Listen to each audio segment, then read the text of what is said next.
All right, welcome to the first series live presentation with Evelyn Shimazu Yee. Today, she's going to be presenting on Love Your Neighbor, the Quakers in the Fight for Justice. And welcome, Evelyn. Go ahead and get started. Glad to be here.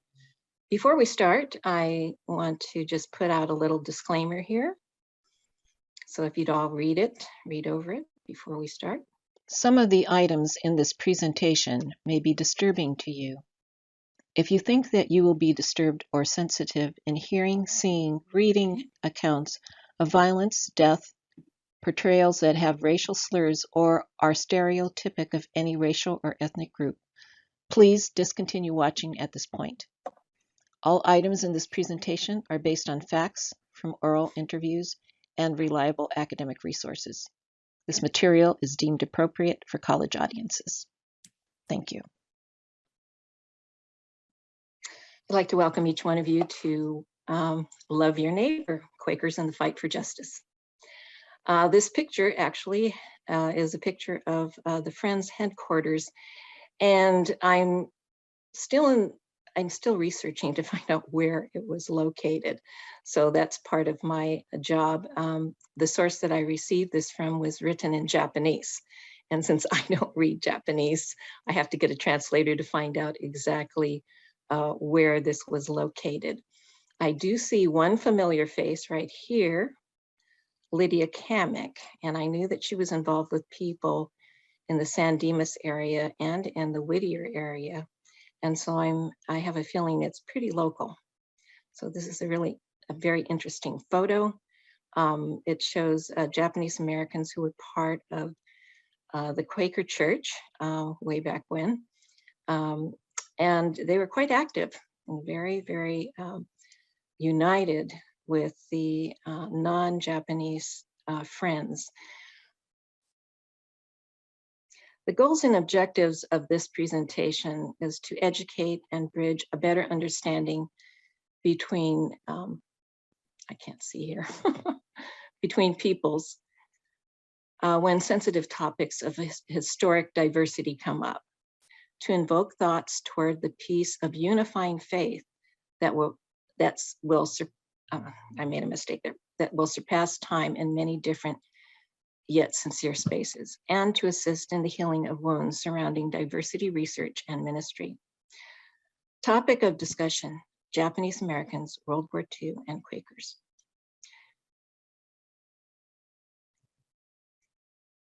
Becoming introduced to resources and some on campus who may want to continue the conversation and collaboration on a related research project individually or collectively through our university libraries assistants. Some of you may not be familiar with some of the terms, and so Jennifer suggested, and I thought it was a very good idea to have a glossary of definitions and also euphemisms that were used in this presentation. Quaker, AFS, American Friends Service, and Friends all refer to the Quakers. Concentration camp, a camp that is generally the type of camp where one is confined based on criteria generally by race or ethnicity and controlled by others, not of your race and its ethnicity. It is not a relocation camp. And many of the sources that were originally written about the concentration camps of the Japanese Americans, they referred to the camps as relocation camp. The relocation camp was called that, and it was a euphemism because it was not just relocation. It was a way for the government to make it sound as if it was not as bad as it was. Death camps versus concentration camps. There has been a lot of conversation in academia about the concentration camps in Nazi Germany, and that perhaps we should not use the word concentration camps. But actually, the discussion goes on further, and it talks about that death camps should most likely be the proper word for the Nazi concentration camps, as most people know them. There are basically 3 generations that were affected by the evacuation of the Japanese Americans during World War II into concentration camps. They were the Issei, the Nisei, and the Sansei. Issei were the first generation, Nisei was second generation, Sansei was third generation. And today we have Yonsei and Gosei generations. The Gosei would be my grandchildren's generation. And I am a Sansei, third generation.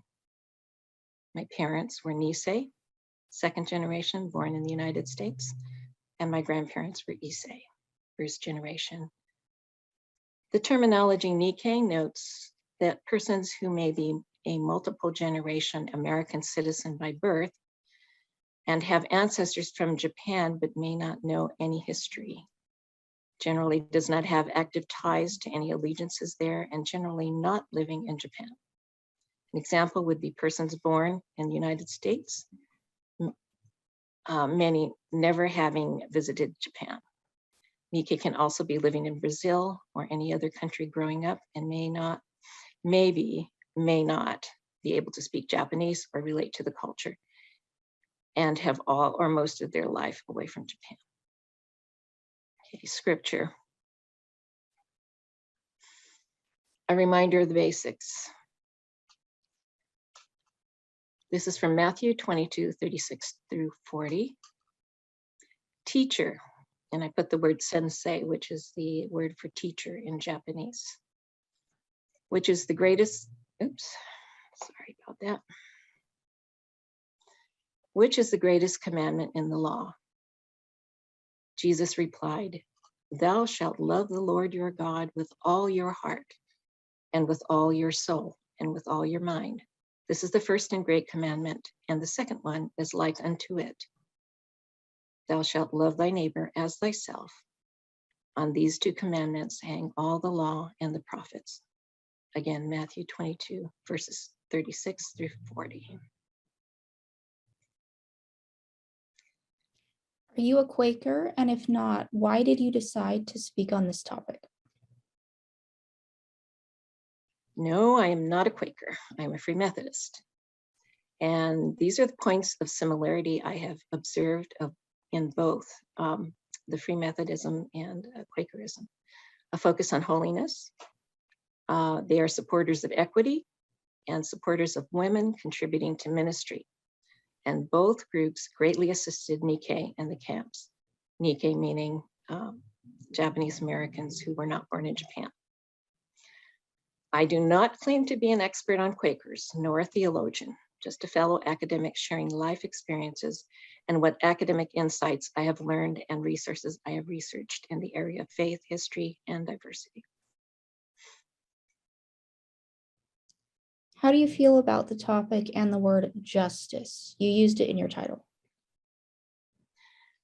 I admit I was afraid to use the word justice, fearful of using it in the title of this presentation. I was fearing that others would start to label me as an undesirable radical academic.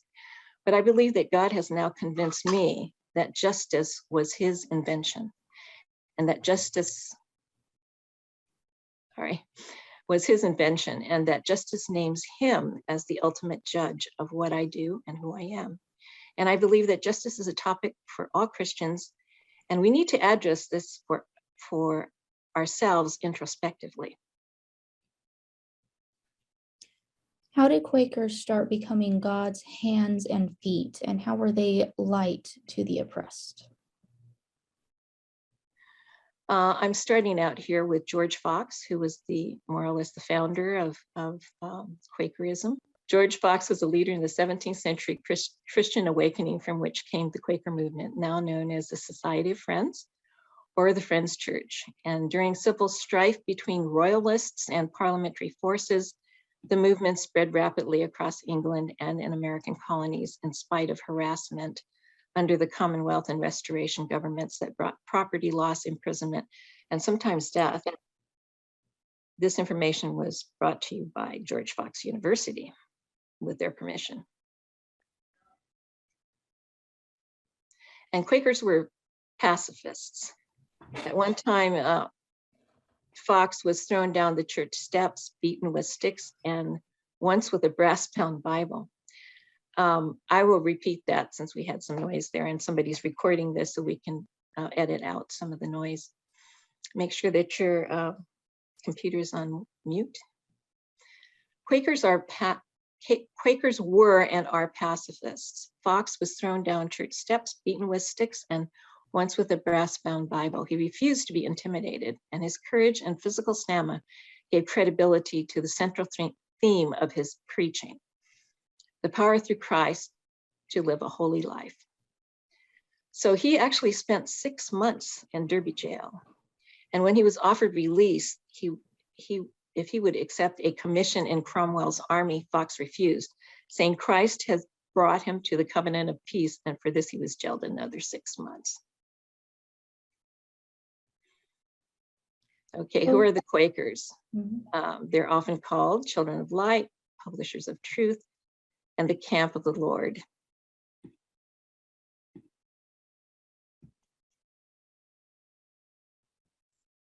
And this is their theme verse: "You are my friends if you do what I command." And that is where they got the name Friends. Did Quakers help other oppressed minorities?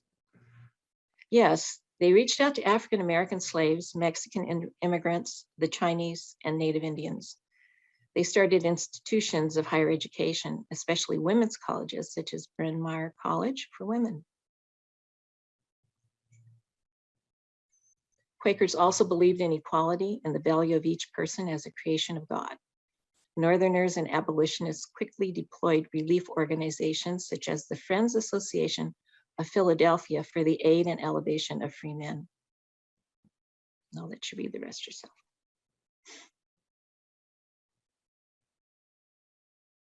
And this is compliments and courtesy of Bryn Mawr College. Fox confronted the church for secondhand faith, sin excusing doctrine, hireling ministry. And I thought, what is hireling ministry? And I looked it up, and it said, I think when you have a pastor, let's say, who's hired for a church, and basically he's working for the job and the salary, and that's his major focus, or his first focus, I should say, his first focus. But what Fox was contending was that most people should have their ministry and their mission first, and the salary should come as something that's secondary. Compromise with political powers. Belief that Christ revealed outwardly in history is light within each person, that women as well as men may minister, and that believers are called to personal holiness and to public righteousness. So he would call public servants to righteousness. And this is from Arthur O. Roberts. How did Quakers and other Christians become light, hope, rest, and become the voice of the oppressed? And how did they stand in the gap? Well, with the Japanese Americans, they had a wonderful relationship with the Quakers before the war, before World War II. Japanese Issei, first generation, and Nisei, second generation, built a total of more than one church a year in the last century. Today, there are more than 100 Nikkei mission-spawned churches throughout the United States. The majority are located on the West Coast, many in California. And I will ask this question. How did the peaceful Quakers assist during the evacuation of 110,000 Japanese American citizens and their families? And how were they different than other Americans and Christians of all races, even including Nisei and Sansei? And this answers the question further. Love was their mission, and the Quakers had a very special bond with the Japanese American Christian community. A good number of the Quakers spoke the Japanese language, and that's more than I can say for myself. I don't speak the Japanese language. I'm a third generation, Sansei, and most people beyond the second generation usually don't speak any Japanese at all. But the Quakers were an exception. They made an effort to learn somebody else's language. And Americans have this terrible reputation of expecting everyone to learn their language, English. but make no effort to learn others' languages. And I think this was a wonderful thing that the Quakers did. And I believe this picture is from circa 1915. And I think that is Lydia Kamek again, right there in the front row, second from the right. Answer continued. Quakers were our neighbors to the Japanese American community in Whittier and Pasadena and in Norwalk before World War II. Things were going well, but then Pearl Harbor happened and everything changed. Quakers, because they were involved before the war, were very humble and wanted to learn Japanese as well as teach English. They respected the culture to which they were guests and visitors, and they taught their faith and their consecrated lifestyle as missionaries to the Japanese nationals in Japan. When the war broke out, they played a very important role that no one else could have filled the gap between generations. When Nikkei were forced to evacuate at short notice, the Quakers bridged the generational gap and the language gap. Executive Order 9066. This was from our collection at APU. We do have a copy of this. Instructions to all persons of Japanese ancestry living in our area and also in other areas. They had one for San Francisco area and all the other areas in California where there were Japanese towns where there were many Japanese living. Evacuation averaged 48 hours to 2 weeks notice. Can you imagine trying to pack up everything from your house in 48 hours or 2 weeks notice and be told that you're going somewhere where you had no idea where you were traveling? People wanted to see that the Japanese Americans were out of the state. There were many farmers who eagerly eyed the Japanese farms, mainly because of the fact that they were quite successful and had the market at that particular time. Breed helped to encourage inflammatory newspaper articles.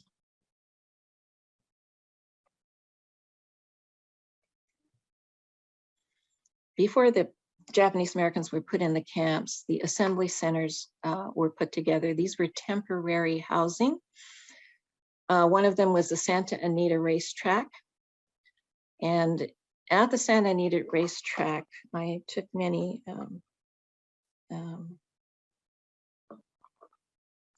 oral histories from some of the people that were housed in that area. One of them was one of our Nisei honorary degree holders who was one of our alum. And he said that the latrines were overflowing with excrement. There was dysentery and unhealthy conditions, a lack of food, and especially for babies, a lack of education for children. When my mother told me it was just temporary, I thought maybe, a few days or a few weeks, but it was actually months that they had to stay there. Large families had to be in small quarters that were the same size for one horse. The quarters smelled of horse manure and had red ants, and visitors came to share items through the fence, meaning Quakers and other churchgoers who were not Japanese American, who brought them food and clothing and other comforts from home.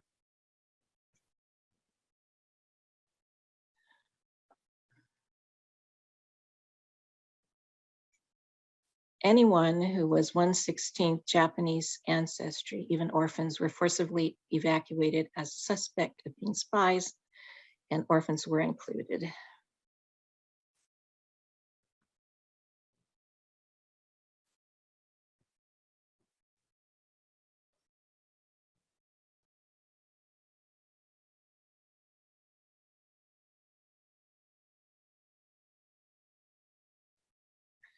The picture on the right shows an aerial view of, I believe this might be Poston, Arizona, and all these little rectangular pieces are barracks, and it housed numerous families in each barrack.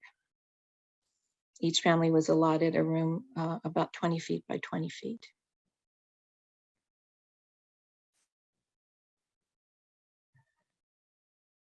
Conditions of traveling to the concentration camps. They had to have their shades drawn. Temperatures were very hot, up to about 116 degrees.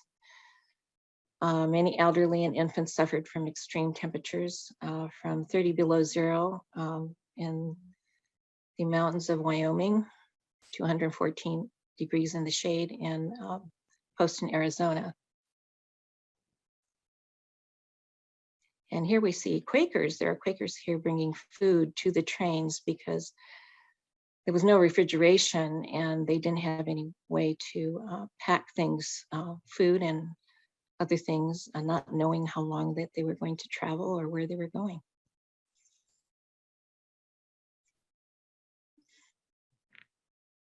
Here's a quote from someone who unexpectedly entered a small town. While I was waiting, I ordered lunch from a store in the area.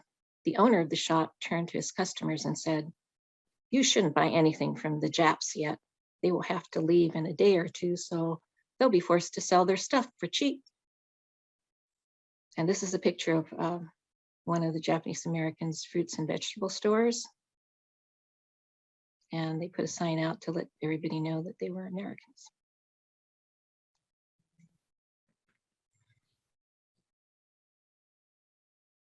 Quakers showed love when mainstream America showed hatred on radio, news media, and billboards. When others tried to tell us we were not American and that we were foreigners, when we were Americans, the Quakers knew we were Americans and deserved better. But the Japanese Americans were either too young or too old to do anything about it. Issei were seniors, but denied citizenship. English was not their first language, but for some, came as young persons over 50 years before and now were successful businessmen, but they were made powerless to vote, powerless to own property. Nisei, second generation, were on an average about 18 years old and not ready for this kind of move and not politically powerful. And we Sansei, like my generation, were toddlers and infants. So what could we do?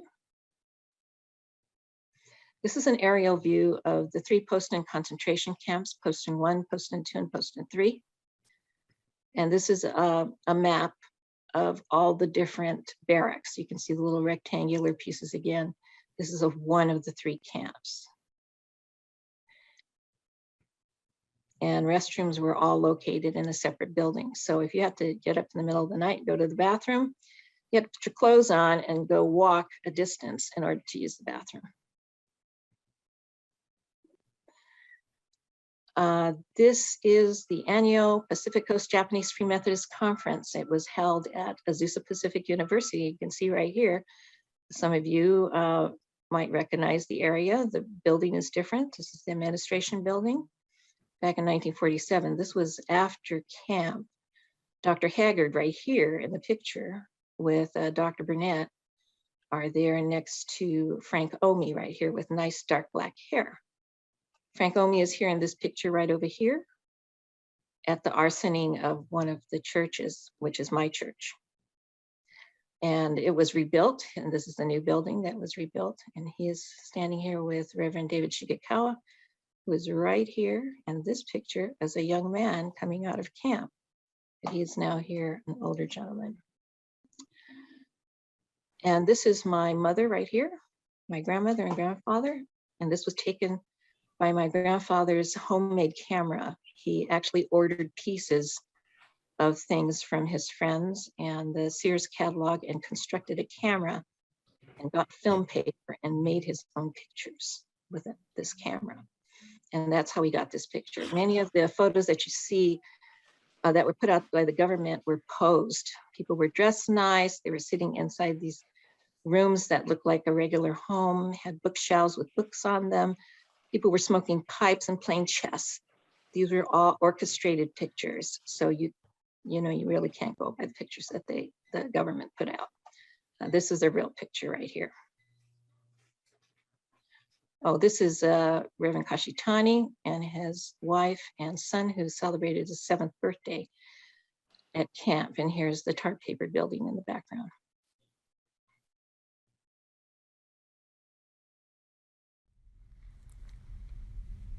Making the best of the situation, grandfather made a box camera and had someone take a picture. He made furniture out of branches found in the desert.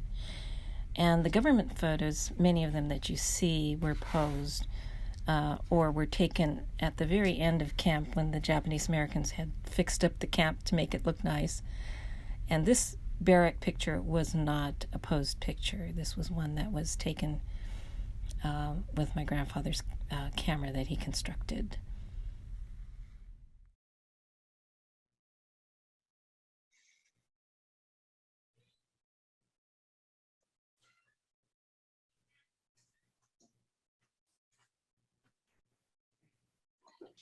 This is a comment from one of the internees. Women, if they've ever been raped, don't go around talking about it. You know, I was a victim of rape or anything like that. This is exactly the kind of feeling that we as evacuees, victims of circumstances, had at the time of evacuation. A lot of Nisei and Issei are actually ashamed of the fact that they have had to own up to the fact that they were in a concentration camp. You just don't talk about having been a victim of rape. And I think this is where our mental block is. Therefore, it is very hard for the young people to go to their parents and ask them, have you had this experience? Amy Uno Ishii, Nisei, April 17, 1973. An NBC reporter asked, how many people are buried here in Manzanar Cemetery? And this was asked of one internee.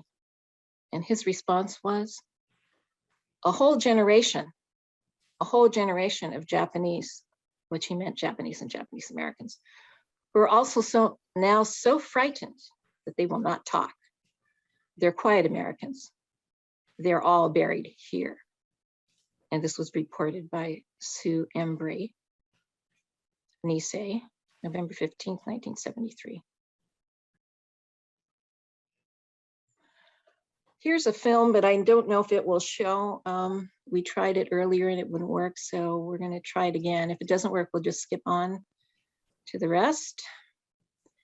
Basically, the constitutional question or fact that 7 out of the 10 points in the Bill of Rights were violated in the case of Japanese Americans. This did not trouble many people. And this is from a statement from Maria Agnes Aya Madrid, an evacuee.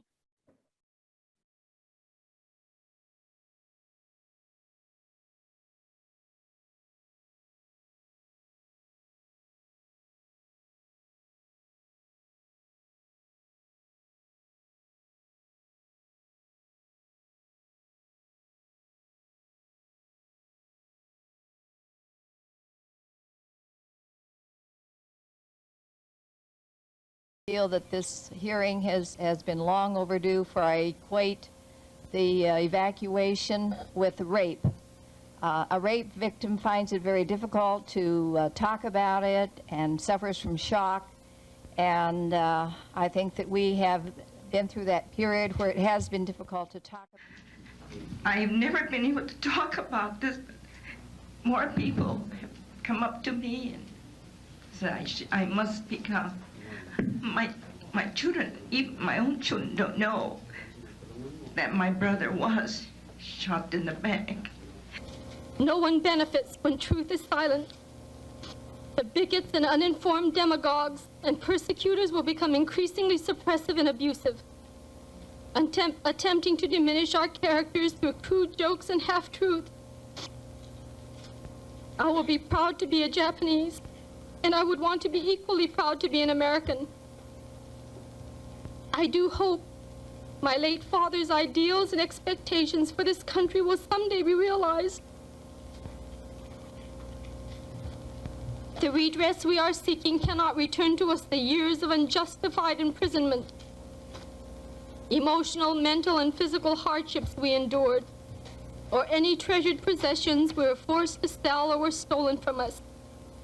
Those in positions of power today who will be deciding the fate of this issue not only finalize it for us, but for every citizen, present and future, who could be subjected to collective punishment because of his race, creed, or national origin. The final judgment will affect all Americans, now and for all time. Thank you. We were the only Japanese American family in Kodiak, Alaska. In a short time, my father and 2 uncles were arrested and put in concentration camps. I am very bitter about this. I have not seen my father since I was 11 years old. I am now 51 years old. I have missed my father very much, and I wonder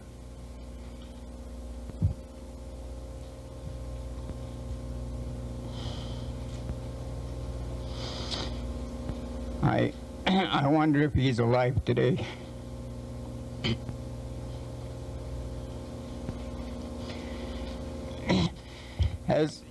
As for now, all I can do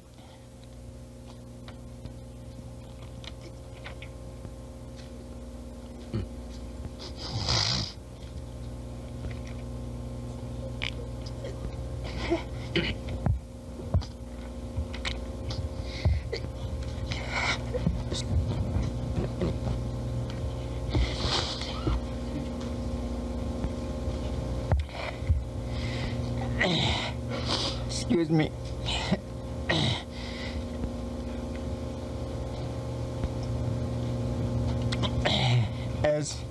As for now, all I can do is hope and pray. Thank you very much. Thank you, Mr. Beach. They talk about being let out of camp in 45, 44, 43. I don't think we ever did get out of camp. I think we're beginning to get out of camp now.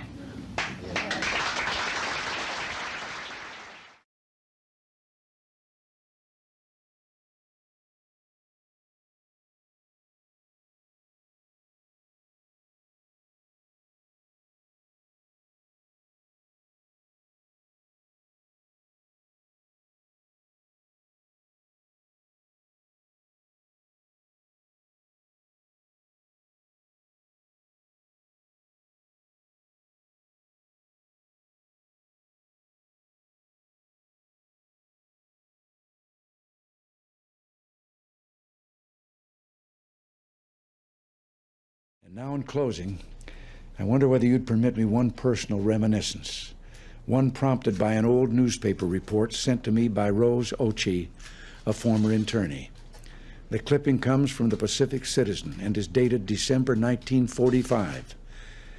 Arriving by plane from Washington, the article begins, General Joseph W. Stilwell pinned the Distinguished Service Cross on Mary Masuda in a simple ceremony on the porch of her small frame shack near Talbot, Orange County. She was one of the first Americans of Japanese ancestry to return from relocation centers to California's farmlands. Vinegar Joe Stilwell was there that day to honor Kazuo Masuda, Mary's brother. You see, while Mary and her parents were in an internment camp, Kazuo served as staff sergeant to the 442nd Regimental Combat Team. In one action, Kazuo ordered his men back and advanced through heavy fire, hauling a mortar. For 12 hours, he engaged in a single-handed barrage of Nazi positions. Several weeks later, at Casino, Kazuo staged another lone advance. This time, it cost him his life.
Okay, another person who helped out quite a bit was Frank Aaron Smith. He actually wrote a letter to President Truman. And so he and Quakers often did this. He was a Free Methodist, but Quakers did the same thing. They wrote letters to the government. They wrote letters to the president, and they were quite effective. This Frank Aaron Smith was a Methodist, and he says that there were arsonists. Here, let me see if I could read it. Dear President Truman, this is a request to you to ask J. Edgar Hoover and his organization to take a hand in the control of the arsonists and night riders who are terrorizing a few Japanese Americans who have returned from the West Coast. So when Japanese Americans returned to the West Coast, they were terrorized by people. And this particular area, and in the area where there were farmers who wanted to keep the area free of Japanese American farmers, are the ones who were causing these problems. They were arsoning homes, they were graffitiing them, they were doing all kinds of things and getting away with it. So eventually what they did was they did finally send police and the FBI to come down.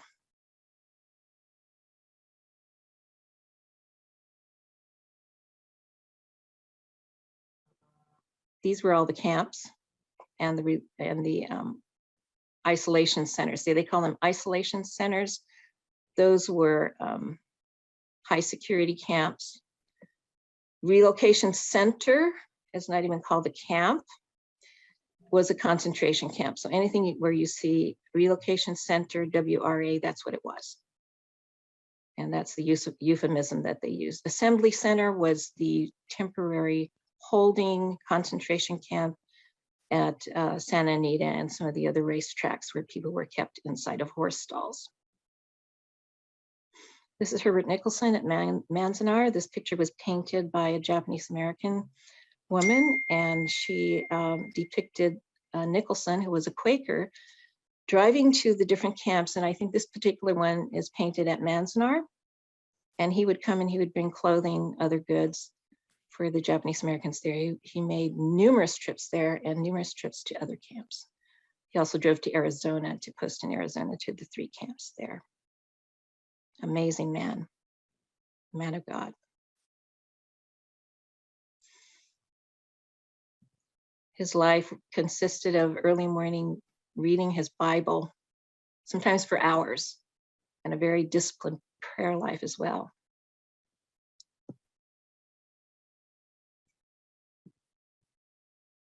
I'll just flip through some of these pictures.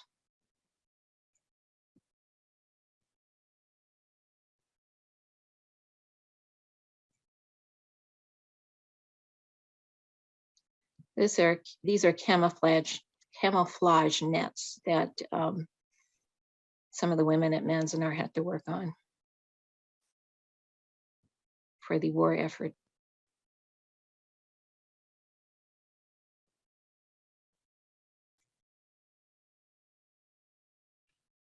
These were the high security camp people. They were put in this camp and they had to shovel coal.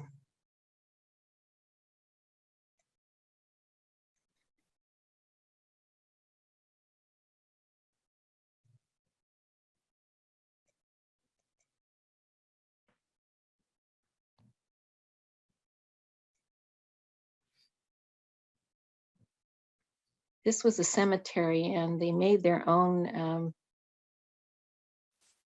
monuments out of stones that they found in the area.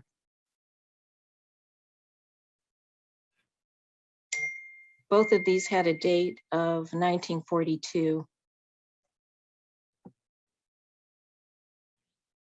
And that was the first year they arrived. Many died because of young and old died.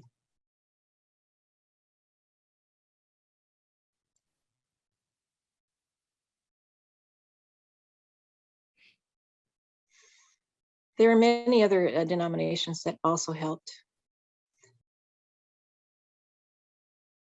These are some of the people. Inazo Nitobe, who was a Quaker, Helen Eli Brill, Quaker, Paul Nagano, Baptist, Maud Thornton, Free Methodist, Hatanaka, Quaker, Reverend Herbert and Mary Nicholson, Dr. Joseph Goodman, Reverend Arnold Nakajima, Esther Rhodes, helped to make the hostel here in Los Angeles for people returning from camps that didn't have a place to live. Wonderful woman. Teruko Hashimoto, Dr. Cornelius Haggard visited the camps from APU, early institution, Pacific Bible College. Victor Fujiyu was a Free Methodist and also one of our alum. He was a pastor.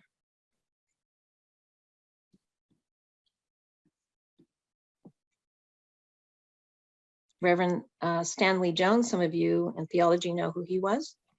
He actually visited the camps also. George Takaya, one of our alum.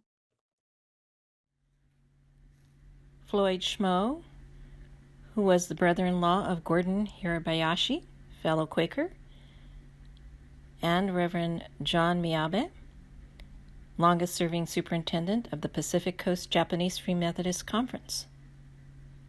Dr. Ralph Mayberry, Baptist, and Reverend Harry Hashimoto, Holiness.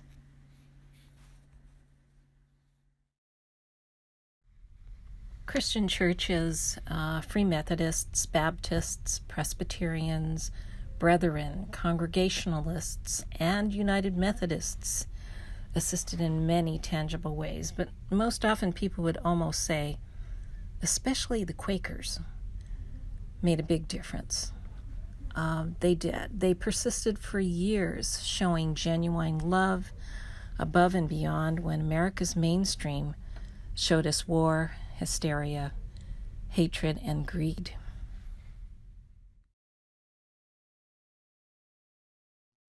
This is at the camp, not the concentration camp, but summer camp that was founded by these pastors.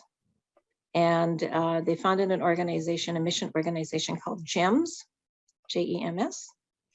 And that was because when they went to other missionary societies, because they were Japanese descent, they would not accept them. So they decided, let's make our own. So they made their own. That organization is now the umbrella organization for over 100 different churches. This is a wooden Madonna that was given to our former president, Dr. Cornelius Haggard, as appreciation and thanks for coming and encouraging them in the camps. A Quaker effort here is 50,000 Christmas gifts for the children in the concentration camps. Wonderful people, Quakers. Okay, a lot of the laws that were passed to stop people from owning property and all these exclusionary acts were most of all overturned, but of course the victory came rather late for some of these people. As you can see up here, here's a college graduated family. They had a nice home, and when they left, they had to leave all this. Just wanted to show you that they were not recent immigrants. They were people who have been here for many, many years. This is getting toward the ends here, so I just want to show you just some pictures. Terminal Island, where they had 48 hours to exit. Here's the Quakers. Here's a Quaker woman holding a cold glass of water for one of the evacuees here.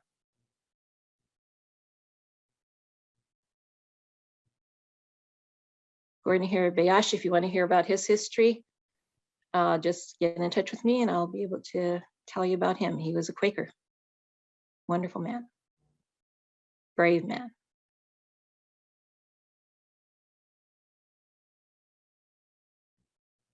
Floyd Schmo was his, you saw his picture earlier. The friends and brethren visited the camps every week, bringing chilled fruit and cold drinks to comfort the internees.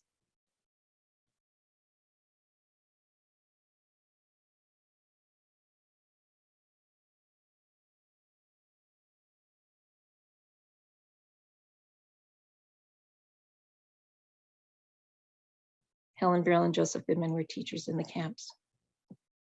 have histories of Helen Eli Brill here, if any of you are interested in it. She was a wonderful Quaker.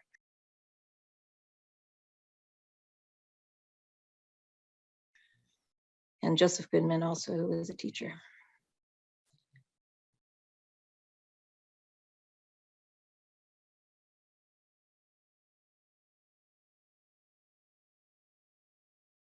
A lot of them helped to make this hostile when people returned from the camps. And Esther Rhodes, here she is. She was one of them who was responsible for that.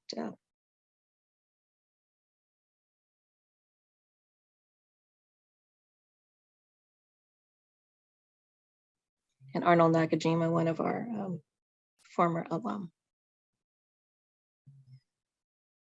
Reparations and redress eventually did come, and Executive Order 9066 was expired by President Ford.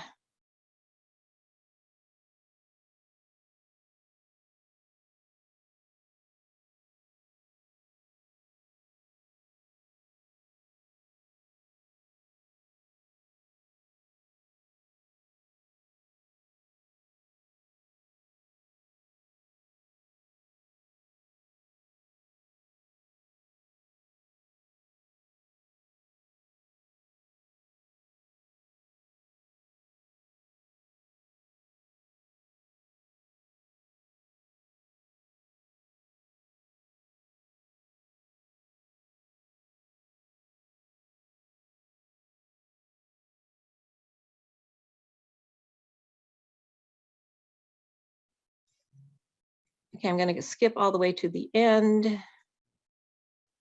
And if any of you have any questions, further questions, you can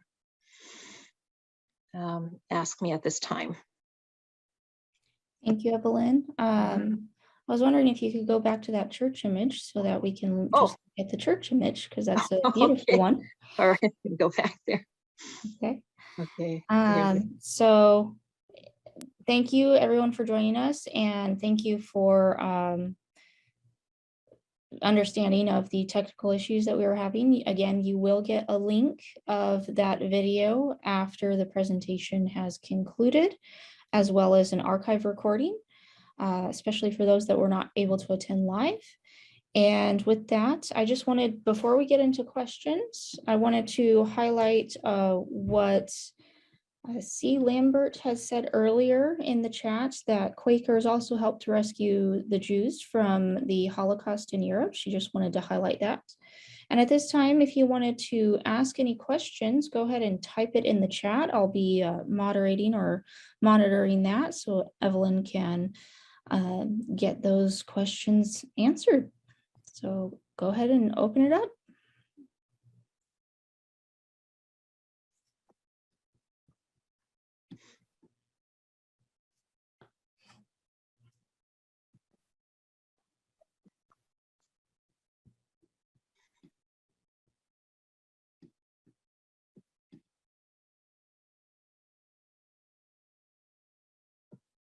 I don't bite. Any questions? Comments? One's coming through. Oh, okay. Question from Liz. Will you be sharing the slides with us as well? If you need them, a lot of these, I really had to rush in putting this together. It was a lot of work. And so a lot of these I have to continue to put the embedded information on each photo. But if you would like to use some of these photos for educational purposes, I can get you the permissions for those. Okay, so. And also to comment on Carol's comment, Carol Lambert's comment, the Friends also received the Nobel Peace Prize for the work they did in Germany. I would have covered that here, but it's just so much to cover. Maybe that could be the next one that we do. All right, a new question. How have these survivors overcome bitterness over how they were treated? Not everyone did, but the one Well, I'd say the two things that helped them the most was their cultural background and their faith. And those who didn't have those things, they were the ones that I think suffered the most. The ones who were too Americanized that they could not accept the fact that they were not accepted in the United States. That was the hardest part for them. And then the ones who were very Japanese in culture would say shigata ganai, I think shigata ganai, which means it can't be helped. And that is a phrase that is used a lot. And I heard it as a child. And when there was a situation where you could not deal with it and it was out of your hands and you were powerless, then you left it to the higher power. And that was a very Japanese thing, but it's very Christian-like in that you believe in a higher power somewhere. And I think those two things combined actually made them quite exceptionally resilient with the help of all these Quakers and Methodists and Free Methodists and Baptists and all these Congregationalists. I mean, you name it, every single denomination sent people, but not everyone from every denomination felt the same. My parents went into a church to get married, and the pastor took one look at the paperwork and showed that they were Japanese.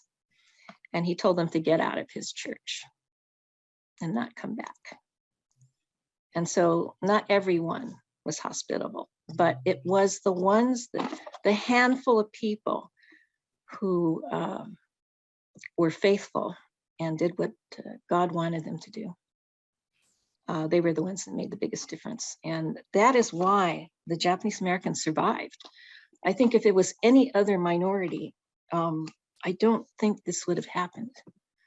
I think it's because of the Christians and the missionaries, especially the Quakers, who spoke Japanese and who went to the camps and translated for them and wrote letters for them, did immeasurably what no one else could have done, really. So it's up to us. And it wasn't a lot. Just that one man, Nicholson, he was like an army. What he did was like an army. All right. Can you share a little bit about the process of reparations? For example, who initiated the process? The Japanese American people themselves did.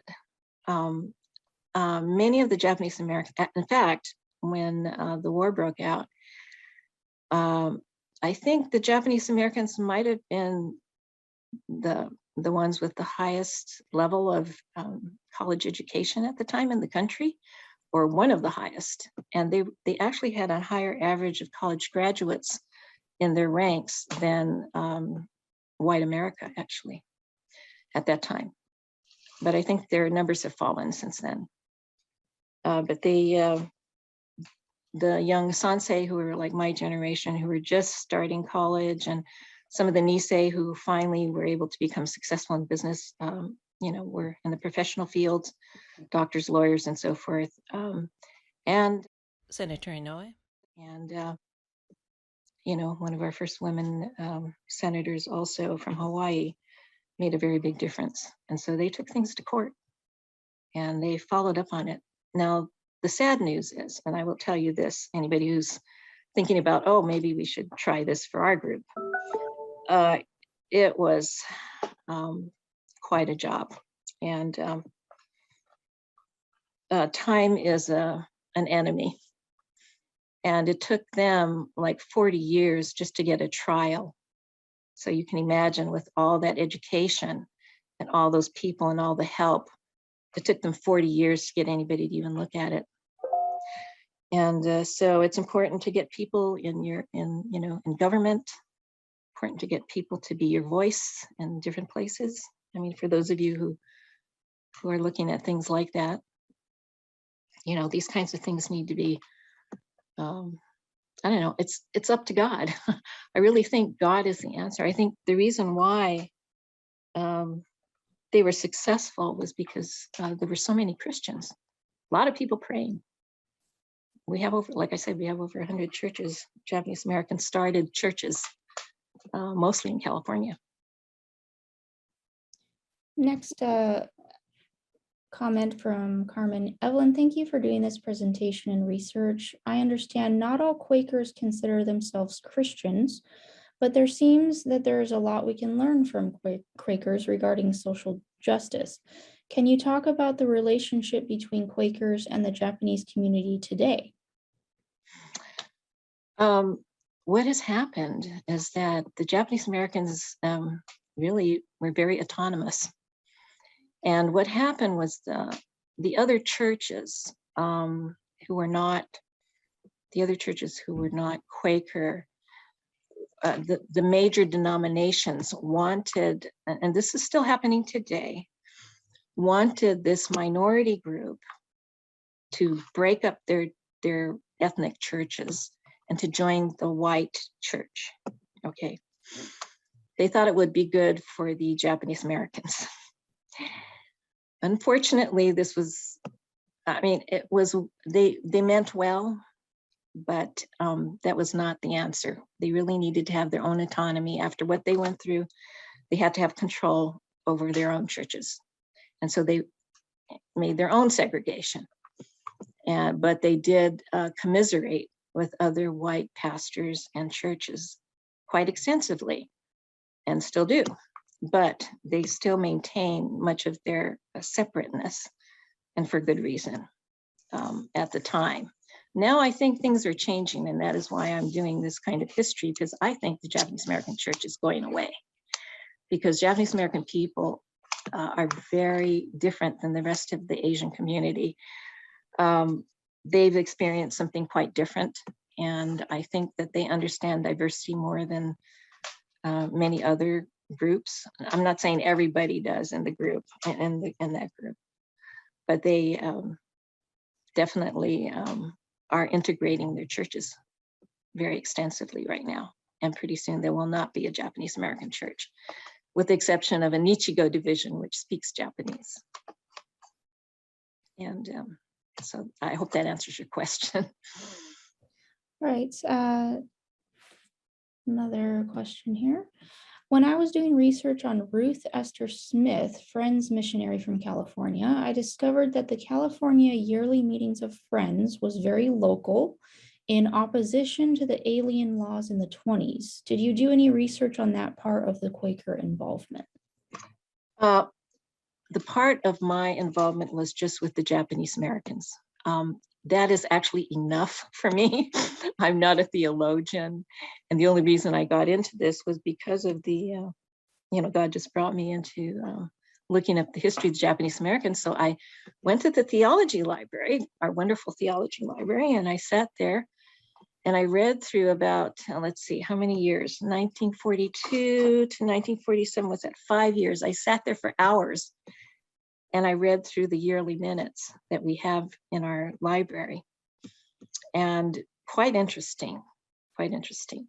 Like I said, not everyone was on board in every denomination and every church, in any denomination or any religion. There were Catholics there too, Catholics, and there were Buddhists who were helping. But this group of Quakers, the ones that I mentioned to you, and I am not familiar with the one who you spoke of, but perhaps we can get together sometime and I'd like to talk to you about that, because I'd like to hear more about that. But all the churches were not in agreement. And even within the Friends themselves, I had read of some dissension to what Nicholson was doing. People were very patriotic during that time. And some of them thought that what he was doing was, anti-American or something. But God knew better. It wasn't anti-American. It was pro-American. It was pro-American citizens who were of Japanese ancestry. That's what it was. But people didn't see it that way. They only looked at our faces. Do you see parallels between the treatment of Japanese Americans during World War II and today's Dreamers or other groups in 2022? Yeah, absolutely. Yes, I do. it's because what happens is that a people, an entire group of people, are labeled, you know, and disregarded and disrespected as individuals, as human beings. And when I saw the newscasts about children being kept in these borderline camps and things like that, and hearing about people who came to the United States not wanting to break the law because they were children or infants. You know, it's not their fault that they were here. And to have somebody who's grown up here, spent all their lives here, and in essence are really American in their heart, and told to go back to their country when it really isn't their country. And that is what happened to some of the Japanese Americans. They were put in these camps, and if you answered a question wrong on the questionnaire, then you would get sent to a high security camp. That was the one you saw with people with the coal, digging coal. And they were treated dastardly. They were treated terribly. And there was even a story about someone who was, they wanted him to confess that he was a spy. And so they were hitting him in the head with a baseball bat. These are all factual events. And so these are the kinds of things that went on. And one family whose father was taken away in the middle of the night in his night clothes ended up in North Dakota, which is on the recording that I couldn't show to you today, in the snow with his slippers. He was still wearing the same clothes that he was wearing when they picked him up in California and took him to North Dakota. So total disregard for human rights. And so this kind of thing went on. It was silent and quiet, and nobody spoke about it. That one woman, I do have her story, and I have it recorded. And what happened to her was she said that her father was gone for 2 years. They never knew where he went. When they came to the house and seized property and all kinds of things and just took him away, they gave no indication where he was going. They heard nothing from him for 2 years, except for the fact that they did get a couple of letters, but the letters were censored. Pieces were cut out with scissors, cut out of the letters, so they could not receive the entire message that he was trying to send. And he was moved numerous times because each time where it was coming from was from a different place. So it's a very, very sad episode in United States history, but a very victorious one for Christians and the Christian church. Side note, today is International Holocaust Remembrance Day. Just highlighting that. And then this will be our last question. Yes. At APU today, what symbol might appropriately teach current and future students to learn the lessons so this never happens again? For example, something like the Armenian Genocide Memorial Tribute that is outside of the multimedia classrooms on East Campus. I think programs, we should really follow up with special programs and involve the community. We really need to involve communities because there are communities out there who don't feel represented here at APU. And I think we need to have them, participate. And I think by doing that, you're going to get more students. I mean, that's sort of a side note and a kind of a perk. But, like Fox said, first of all, it's your ministry. It's your ministry. You're not a hireling. You're not just taking it for the money, and taking your job for the money. You're doing it because you have a mission to accomplish. And you do your mission. And if you do your mission, then things will happen. If you actively get involved with things, something will happen. That's what I truly believe that. And a little added comment, and Evelyn, you can add to it, of course. We do have a Japanese American collection on East Campus in Marshburn Library. Evelyn, do you want to tell us a little bit about that? Well, I didn't plan to, but I'll just say that we do have a collection. Most of this collection happened by accident. When we had our honorary degree program for our Nisei Americans who didn't graduate in 2010, we had a ceremony for them to give them their degrees that they didn't get almost 70 years prior. By getting involved in that, I did their biographies, and following the biographies and interviews, they came to me and said, "Here, can you keep this for me?" And there were incredible things that they gave me. They said, I wasn't going to give this to anyone, and they had kept it for over 70 years, some of this material, and had not given it to anyone because they didn't trust anyone with it. So all of a sudden, I was receiving all of these things that people had kept, these ministers had kept, our alum had kept for almost 70 years. And so that's part of the collection. Some of them are worship service, programs from inside the camps, funeral pictures, all kinds of stuff, letters from sick relatives, sending letters to people in the camp, people that got left behind in the hospital and then died without their families, things like that. Very interesting things. I'm hoping that our library and our university, and I'm going to put a plug in here right now for this, it has been my hope, and that's one of the reasons I haven't retired, is because my dream is to see another collection like this for Korean Americans and Chinese Americans and Latino Americans and Middle Eastern Americans, African Americans, Native Americans, all kinds of Americans.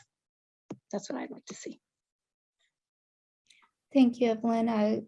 Ken Waters I'm going to end with this quote by Martin Luther King Jr. God is able to conquer the evils of history. So I think that is a very fitting quote to end with. And I wanted to thank Evelyn to bringing this great history lesson and great presentation. Thank you again, those of you that were able to join us live and those that are listening via archive. Thank you for taking the time to listen as well. And just a last reminder that I will be sending the link to that video that was not able to work during the presentation. And thank you once again. So I'm going to go ahead and stop the recording, and all of you are released to go. And thank you once again, and I hope you do join us for our next presentation on research and faith, and that will be presented by Dr. Dave Harmeyer. And on February 17th, you will see announcements throughout the university, upcoming in the Provost newsletter that will be announced there as well, and it will be posted on the library calendar. So if you go to apu.edu/library, under news and calendar, you will see our calendar for future events, and we hope to see you at future live discussions. So thank you once again. Thank you, Evelyn, once again. Thank Hope you, to see you Jennifer. soon. Thank you. Thank you. Thank you for being here.